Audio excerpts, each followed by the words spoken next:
Hello my dear champions, आप सभी का मेरे चैनल सीबीएसई नॉलेज हब में हार्दिक स्वागत है। तो आज मैं इस वीडियो में आपको वर्ण विचार व वर्णवर्तनी के कुछ महत्वपूर्ण प्रश्नों से अवगत कराऊंगी।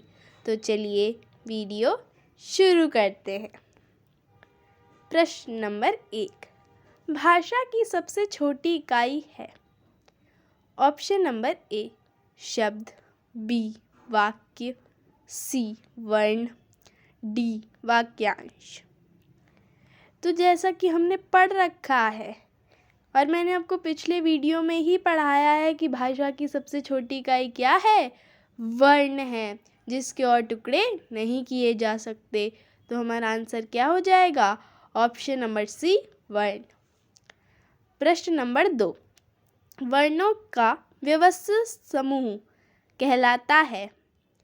ऑप्शन नंबर ए कहावतें, ऑप्शन नंबर बी शब्दमाला, ऑप्शन नंबर सी व्यंजनमाला, ऑप्शन नंबर डी वर्णमाला।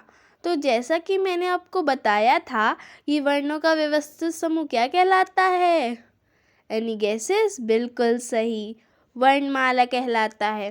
तो हमारा ये आंसर हो जाएगा ऑप्शन नंबर डी वर्णमाला। प्रश्न नंबर 3, वर्णों के कितने भेद होते हैं?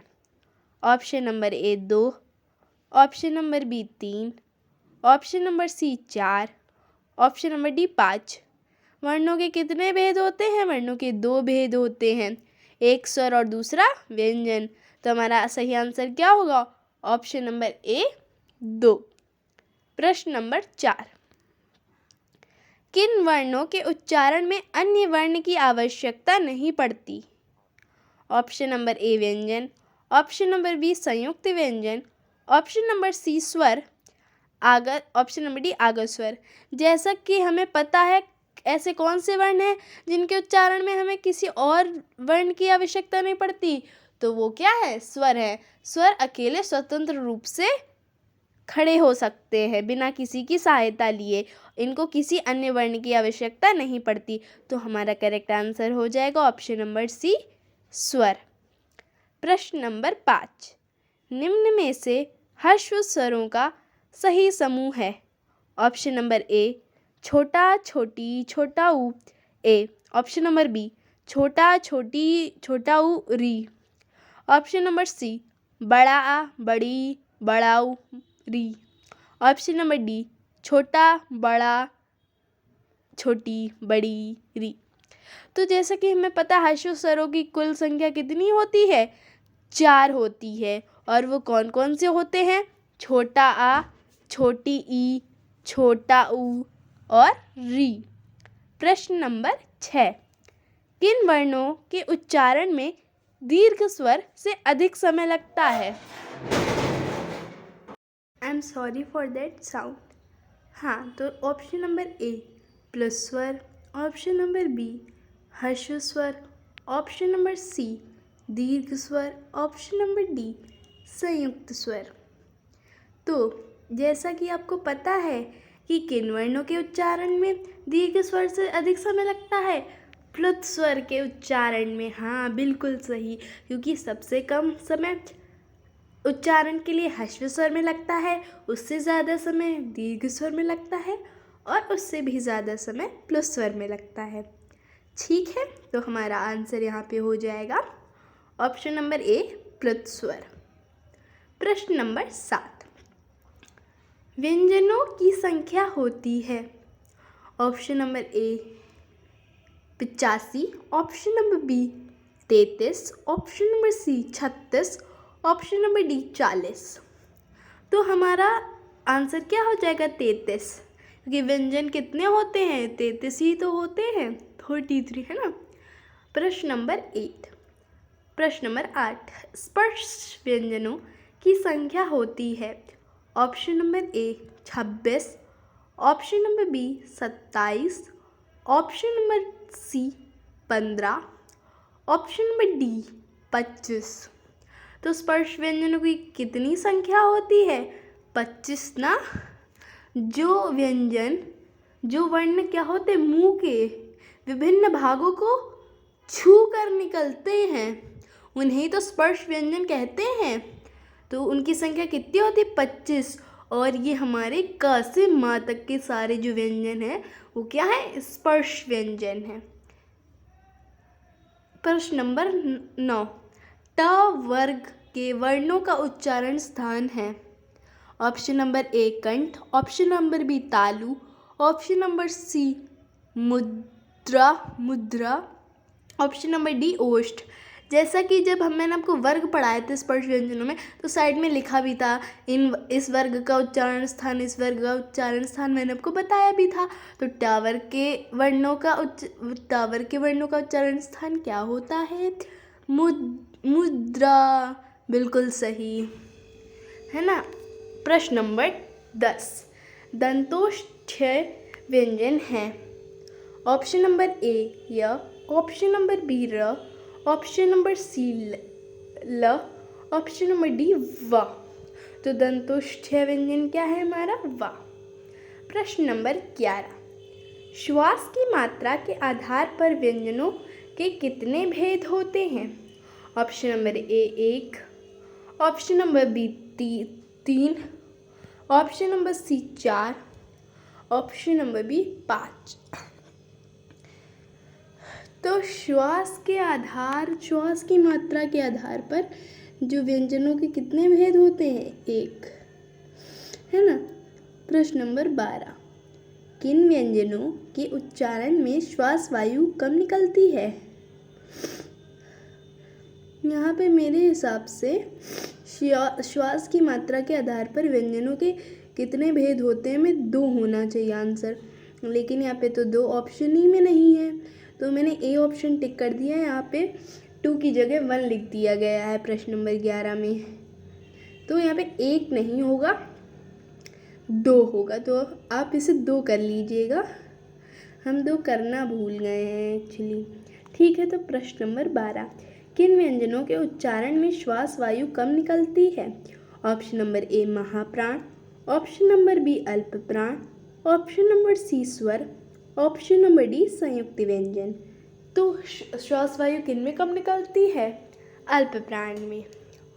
प्रश्न नंबर 13, अल्प प्राण होता है ऑप्शन नंबर ए वर्ग का पहला, दूसरा, तीसरा व्यंजन, ऑप्शन नंबर बी वर्ग का दूसरा, चौथा व्यंजन, ऑप्शन नंबर सी वर्ग का पहला, तीसरा, पांचवा व्यंजन, ऑप्शन नंबर डी वर्ग का पहला, चौथा व्यंजन। प्रश्न नंबर 14, निम्न में महाप्राण व्यंजन है। ऑप्शन नंबर ए क, ऑप्शन नंबर बी ख, ऑप्शन नंबर सी ग, ऑप्शन नंबर डी ज। जैसा कि हमें पता है अल्प प्राण वो व्यंजन होते हैं जो किसी भी वर्ग का पहला, तीसरा और पांचवा व्यंजन होते हैं, वहीं महाप्राण वो व्यंजन होते हैं जो किसी भी वर्ग का दूसरा या चौथा व्यंजन होते हैं। तो हमारा यहाँ पे अल्प प्राण कौन सा हो जाएगा? ख, क्योंकि ख क वर्ग का दूसरा व्यंजन है। ठीक है। प्रश्न नंबर 15, ऊष्म व्यंजनों का उच्च समूह है। ऑप्शन नंबर ए य र श स, ऑप्शन नंबर बी श स स ह, ऑप्शन नंबर सी ल व श स, डी य र श श। तो हमारा सही आंसर क्या हो जाएगा? ऑप्शन नंबर बी श स ह। प्रश्न नंबर 16, ग किन 2 व्यंजनों से बना है? ऑप्शन नंबर ए ग और य, ग में हलंत और य, ऑप्शन नंबर बी ज में हलंत और य, ऑप्शन नंबर सी ज में हलंत और य, ऑप्शन नंबर डी ज में हलंत और ळ। तो हमारा सही आंसर क्या हो जाएगा? ऑप्शन नंबर सी ज में हलंत और य।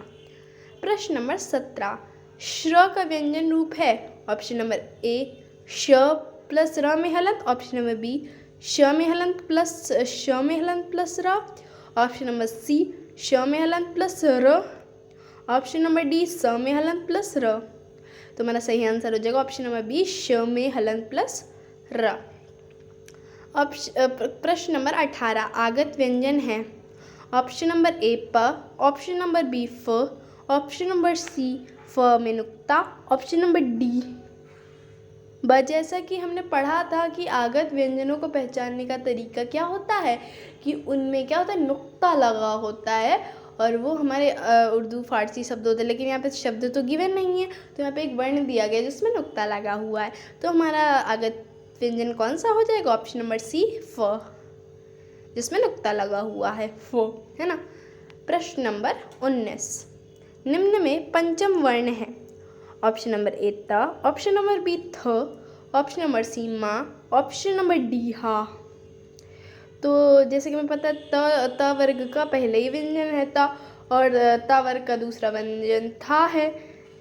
तो लेकिन जो माँ है वो सबसे आखिरी व्यंजन है ना, इसीलिए हमारा सही आंसर क्या हो जाएगा? माँ। पा वर्ग का सबसे आखिरी व्यंजन है माँ, तो हमारा आंसर हो जाएगा माँ, प फ ब भ माँ, है ना।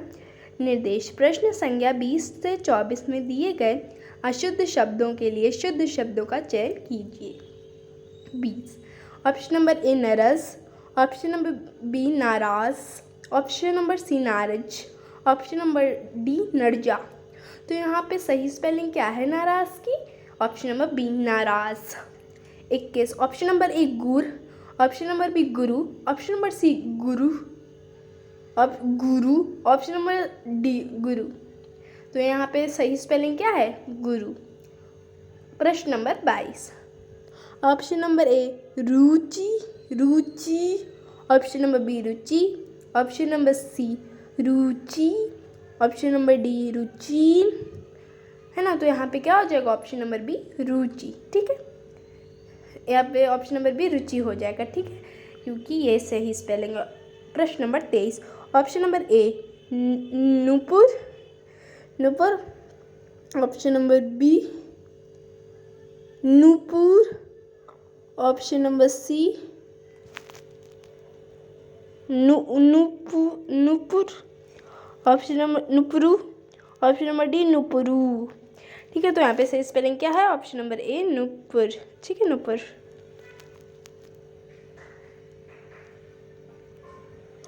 प्रश्न नंबर 24, ऑप्शन नंबर ए उज्ज्वल, ऑप्शन नंबर बी उज्ज्वल, ऑप्शन नंबर सी उज्ज्वल, ऑप्शन नंबर डी उज्ज्वल। तो यहाँ पे सही क्या हो जाएगा? ऑप्शन नंबर सी उज्ज्वल, ठीक है।